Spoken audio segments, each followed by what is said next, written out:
Hey guys, this is a video about how to set up the uh, input pressure from your Rocksteady regulator. The manual from Azodin is not really good about explaining how to set it up properly.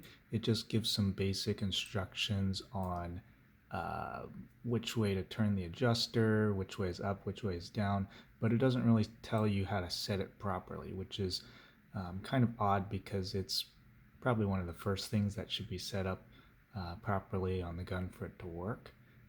It explains really basic things about adjusting velocity, adjusting your regulator, but it doesn't really tell you where to set it in the right spot. So I really only learned this from learning how to set up an autococker and how to sweet spot an inline regulator. And it applies to the Azodins as well, since it's a basic stack tube blowback, and it uses a similar inline regulator to what other paintball guns would use. So I just wanted to make a quick video about how to explain that, and then also how it works in relation to your velocity adjuster. So basically, there's two different uh, adjustments, two general adjustments you can do to set up your input pressure, and then also ultimately the velocity that you want to set the gun to. So I guess to start off with, I'll show you the manuals that I've found from Azodin. One thing that I have to kind of complain about Azodin is their documentation and their manuals are very simple and they're clear, but they're not thorough about explaining very basic things about just how to set up your input pressure. Now, not all their guns can do that. I think some of them have a preset regulator, but a lot of the newer ones and the little more expensive Azodins do have an adjustable Rocksteady regulator like this one. So I'll show you the manuals I found here, and some of them you probably haven't seen before. So this one here, this is the Evo 2 manual. You can find this on their website. So I'll show you here. This explains basic velocity adjustment and basic regulator adjustment. But I've also found this other PDF. I don't even remember where I found this, but it tells you how to, a little more in detail, how to adjust your velocity, where to set it up at to begin with, and also how a little more information about how to set the regulator. So basically here, the really important part is, if you want to look this up, it's called How to Tune Your Azodin Marker, and it looks like it's just a regular generic document for many of their markers. So I'm going to go with, well, that's the problem, is that the Evo 2 is not even listed on here. So this is the old PDF. It lists the Evo 1 and the Blitz, which is roughly 400 psi. So I actually had to look up a lot of information on my own and figure out that the Evo 2 is closer to 250 to 300. So I found that around 3 turns out from all the way in is roughly a good starting point for the Evo 2. Just use those numbers for whatever marker you have.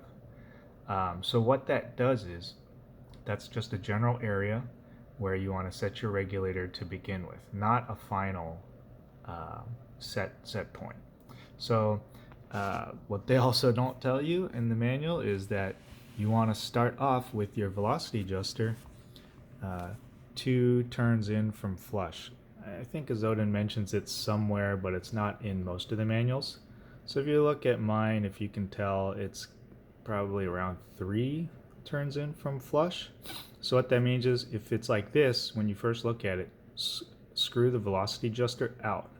Not this outer housing, but the actual adjustment screw in there, till it is flush with this housing. Then turn it in 2 turns, and that's just the general set point you want to leave it at.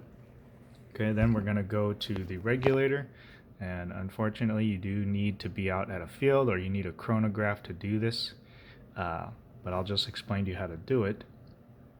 This is your adjuster that is basically a reg seat and an O-ring, and that brass thing is the housing, and this adjusts your input pressure on most Azodins, it will tell you which direction is up and which direction is down, because it's not like righty tighty lefty loosey. If you go to the right, you're actually going to turn pressure down. So I'd recommend doing this with the gun not pressurized, because if it's pressurized, I think it kind of throws off the piston is going to be putting pressure on your reg seat, and you can accidentally damage your reg seat. So just do it when the gun is not pressurized. You turn this all the way in until you just feel it stop. And it's not, don't crank it down, because then you're going to put a lot of force on your reg seat and you could damage it. So just turn it till it stops, till the wrench stops, and it should be pretty smooth, so you'll tell right away when it stops. Then you turn it out, your number of turns that was shown in that PDF document. So remember, when you turn from that point, when it stops and you turn counterclockwise, you're turning the pressure up. So for this one, this marker in particular, it's around 3 turns out from all the way in. So then what that means is the marker is going to be roughly around maybe 300, maybe a little more than 300 psi. And then you want to start chronoing it. So then you chrono it, and then that's where it gets a little tricky, because even though it should be around 300, which is where you want it, you might think, oh, okay, now it's chronoing at this speed, but you're really not done yet. What you want to do is, I would recommend actually from that set point that's listed in the recommended pressure, go down a little bit more, maybe like a half turn or a 3/4 of a turn. So you decrease it a little more.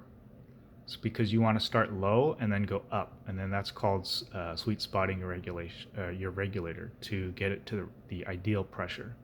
So that way you start a little lower than what you want, and then just increase it a quarter of a turn at a time, and then chrono it once, and then every quarter of a turn or so you want to equalize the pressure in the regulator. So you want to take like 1 or 2 shots.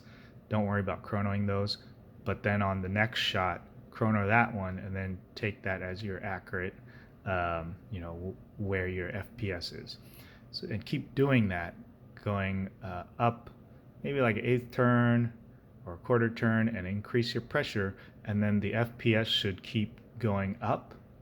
And then it's called sweet spotting because eventually your pressure is going to go up high enough. So the pressure is increasing here, and then your pressure in the air chamber here is increasing to the point where it is high enough where it starts putting too much pressure on your valve and your cup seal, and it becomes too hard for the hammer, the striker back here, to open your valve, and then your FPS will level off and start to go down. So you want to set your pressure right at the point before it starts to decrease. So you just increase your pressure a little more until it levels off and goes down, and then you back the pressure off a little bit, and then you're good. Your inline regulator is now set. During this whole time, you're not touching the rear velocity adjuster from where you set it 2 turns in. You're just leaving that. So now that the inline input pressure is sweet spotted, should be at the right level, the marker should be at that point also cycling consistently. If it's not for some reason cycling consistently, then you probably just need to turn the pressure up a little bit more. And then for an electronic gun where you're going to be shooting a little faster, it might be important to have a little bit higher pressure because you want it to consistently recock. Also because you're shooting really quickly. If you have like a KP3 pump, it's not going to be important for you to worry about recocking. So you could probably not worry so much about the input pressure being high enough. But for a semi-auto, or especially for an electronic Azodin, you want it to consistently recock your striker. So then after that setup, then you can go to your rear velocity adjuster. So in sweet spotting the regulator, you're not really worrying about the actual FPS if it's set to where you want it for the field. You just want it to know that it's at the sweet spot level where it's no longer increasing. Then you go to the rear velocity adjuster and then you increase it. You're probably going to have to maybe turn it in a little bit more, and then you just set it to what your field limit is. Now, I guess maybe in a later video I could explain some troubleshooting stuff, like things that can wear out, like small parts that can wear out, or what happens if you do this process and you don't get it up to velocity, or you have velocity inconsistency, because then that kind of throws off the process if you do everything right in setting it up, but then your FPS is still not getting set to where you want it. Maybe just to quickly run down those things, all of this is assuming that your internals are in good working order. So for example, if your valve spring up here or your mainspring is worn out, or for some reason they're messed up, it won't matter if you do this whole process right. You're going to have problems adjusting it. And you'll know because adjusting this rear velocity adjuster isn't going to work. You'll have to turn it in too many turns, and according to Azodin, once you get to about 5 turns in from flush on the rear velocity adjuster, that's too far. So you know, if you get to that point and you're not shooting fast enough, there's probably something wrong with the spring or the internals of the gun. Because if you set the pressure right, you shouldn't have an issue with getting up to your field FPS limit. I'm trying to think if there's anything else I may have missed. These are kind of things that I combined from reading some information on PB Nation in the Azodin forum, and also looking up a combination of different manuals and old documents from Azodin. So if you guys have any questions about other troubleshooting or setting up initial setup of the marker, just let me know, and I might try to release some other short videos on it. But yeah, thanks for listening. If you have any questions, just ask me for them, okay?